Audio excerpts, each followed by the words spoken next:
Hello guys, welcome to the channel. So today I'm going to remove my alternator. It has been giving me some noise and sometimes it doesn't charge.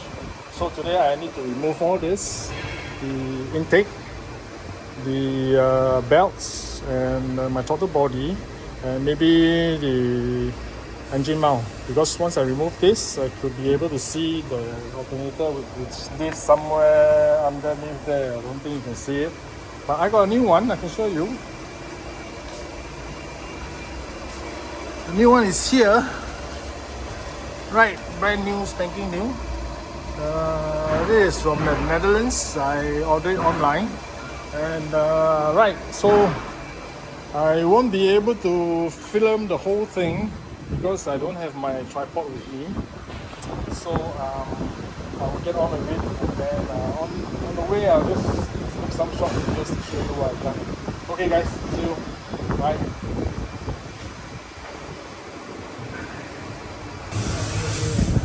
Hello guys, so I have removed the throttle body from here. So from here you can already see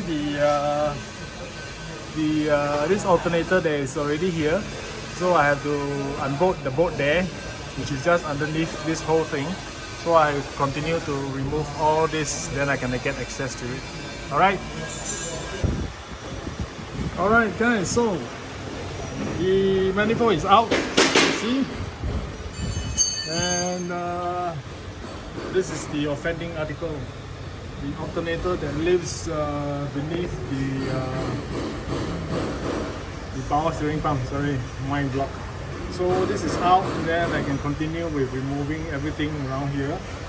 So let's hope it is easy. I hope this thing comes out easy, don't fight with me.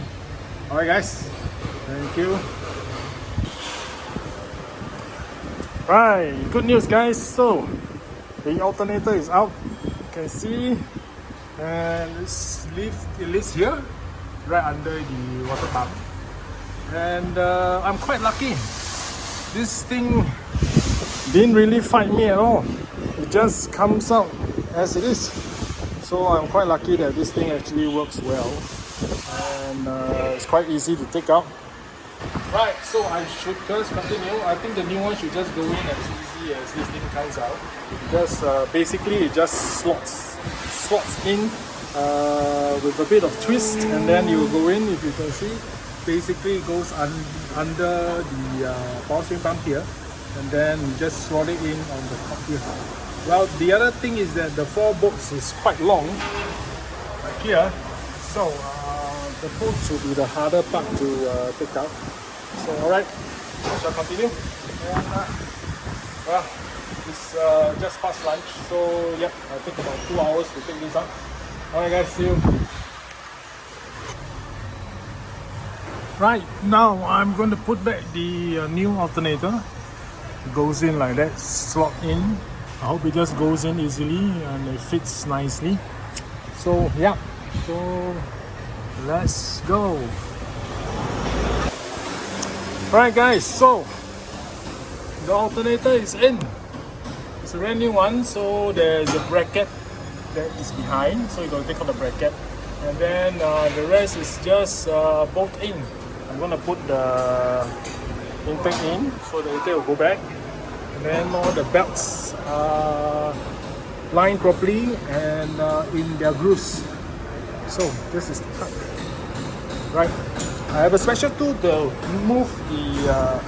oh no, I kept it already. Anyway, there's a special tool that loop hooks onto the tensioner and then loosen the tensioner so you can take it out. So now this whole thing is going to go in. And then it's about done. Alright, see you guys. Alright guys, hello. So I have put back my intake manifold, so everything is in. All the clips on the side, all the hoses, right? And then of course there are basically one bolt here, and then there's another one right underneath. So you got to take out 3 bolts. Oh, there's one more big one here. So you got to take out all this in order to remove the intake manifold as well as the throttle body. You can see my throttle body is missing, but everything is lined up properly. So the alternator is just there. So it's all in, and a few more things to do. I'm gonna put back the cover for the belt, and then put back the this power steering reservoir, and then it's done. So everything is all in.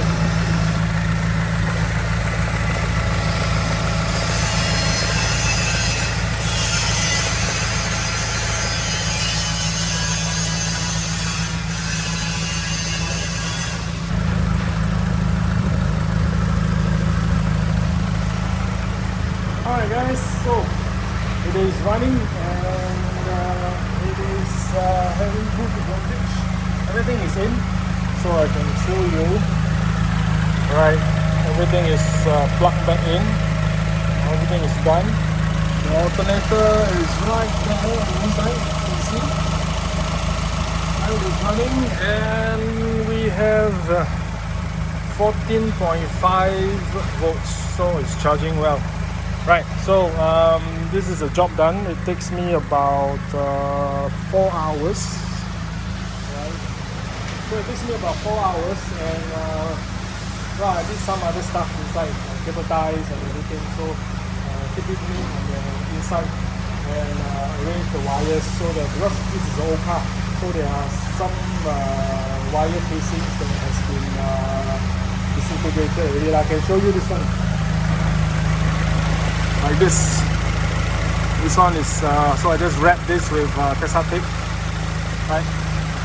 These are the stuff that I can do, wrap with the Tessa tape, so at least it keeps the heat away. Alright, so this is a fix, and everything is nice. No more running sound, grinding sounds and everything. So okay guys, thank you for watching, and see you guys again.